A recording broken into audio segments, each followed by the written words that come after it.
വലിയ നോയമ്പിന്റെ 45-ാം ദിവസം പൗലോസ്ലീഹ എഫെസോസിലെ സഭയ്ക്ക് എഴുതിയ ലേഖനം 2-ാം അധ്യായം 8-9 വാക്യങ്ങൾ.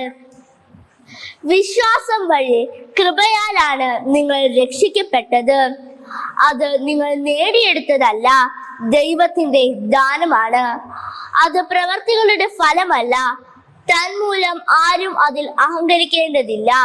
ക്രിസ്തീയ വിശ്വാസത്തിന്റെ അടിസ്ഥാന തത്വമാണിത്.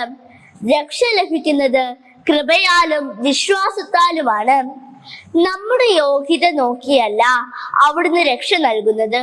ദൈവത്തിന്റെ കരുണയാണ് നമ്മെ രക്ഷിക്കുന്നത്.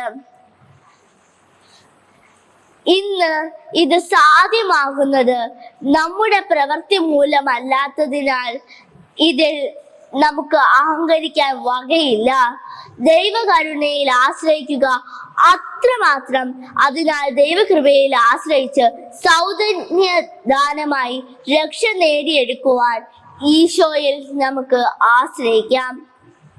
നമ്മുടെ സ്വന്തം പരിശ്രമങ്ങളിലൂടെ രക്ഷ നേടണമെന്ന് കരുതിയ 5 സന്ദർഭങ്ങൾ ഓർത്തെടുക്കാം.